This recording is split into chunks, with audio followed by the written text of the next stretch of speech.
జై వాసవి అందరికీ నమస్కారం. నా పేరు ఆతికో నగేష్ కుమార్. మరి కొంతమంది నన్ను ఒక ప్రశ్న అడగడం జరిగింది. మీరు మాట్లాడేటప్పుడు జై వాసవి అంటారు కదా, ఎందువల్ల అని. మరి వాళ్ళందరికీ నేను తెలియజేస్తాను.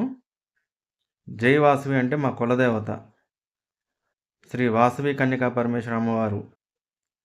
మరి ఆమె మా ఆర్యవైశ్యుల కులదేవత కాబట్టి ఆమెను మేము స్మరించుకోవడానికి జై వాసవితో ఏదైనా ప్రారంభిస్తూ ఉంటాము.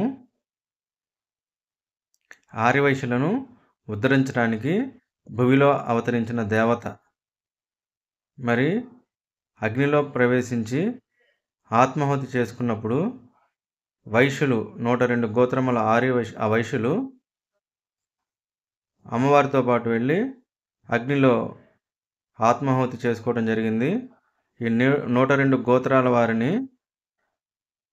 ఆర్యవైశ్యులు అని అనటం జరుగుతుంది.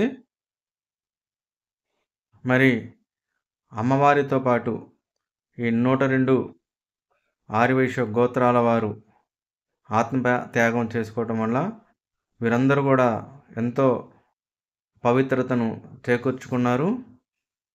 మరి అమ్మవారు ఈ ఆర్యవైశ్యుల ఉన్నతిని, వారి గొప్పతనమును, మరి వారి సేవాభావమును ఇవన్నీ కూడా విశ్వమును తెలియజేయడానికి మరి భూమిలో అవతరించారు.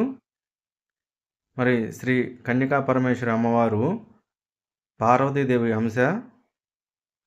మరి పార్వతీదేవి హంస కాబట్టి ఒక ఆర్యవైశ్య కులాలే కాకుండా అన్ని కులాల వారు కూడా అమ్మవారిని పూజించవచ్చు, పూజిస్తున్నారు.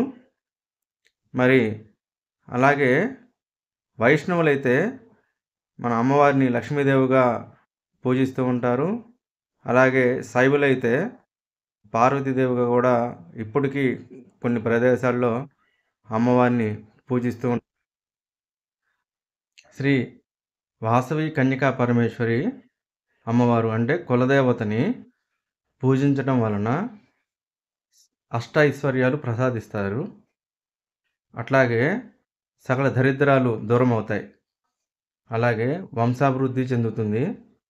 కాబట్టి ఫ్రెండ్స్, మన ఆర్యవైశ్యులందరూ కూడా తప్పకుండా మన కులదేవత శ్రీ వాసవి కన్యకా పరమేశ్వర అమ్మవారిని స్మరించుకోండి.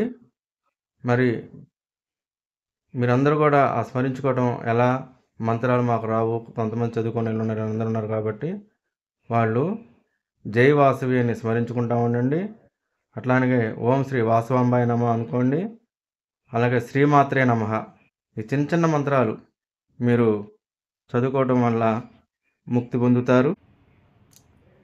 మరి శ్రీ కన్యకా పరమేశ్వర అమ్మవారిని స్మరించడం వలన వంశాభివృద్ధి చెందుతుంది, ఉత్తమ సంతానం కలుగుతుంది. అట్లానే ఏ ఆటంకాలు కూడా మన దరిజేరవు, మనం అనుకున్న మొత్తం కూడా సిద్ధిస్తాయి.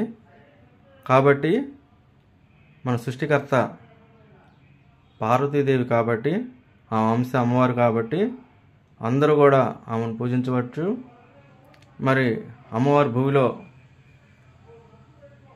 అవతరించి ఆర్యవైశ్యుల ఉన్నతిని అంటే కలియుగంలో వారి పాత్రని, వారి సేవాభావను, గోరక్షణను, వ్యాపారపరంగా సమాజ సేవను ఇవన్నీ కూడా మరి విశ్వంలో తెలియజేయడానికి, ఆర్యవైశ్యుల గొప్పదమును తెలియజేయడానికి అమ్మవారు అవతరించింది. కాబట్టి ఫ్రెండ్స్, మనందరం కూడా ఆమె బాటలో నడుస్తూ అమ్మవారి ఆశీస్సులు అందుకుంటూ సేవాభావంతో ఆమె కోసం ముక్తి పొందుదాం. మళ్ళీ నాకు తెలిసిన విషయాలు తెలియజేశాను. ఇంకో వీడియోతో మళ్ళీ మీ ముందుకు వస్తాను. అప్పటి వరకు సెలవు. జై హింద్, జై వాసవి.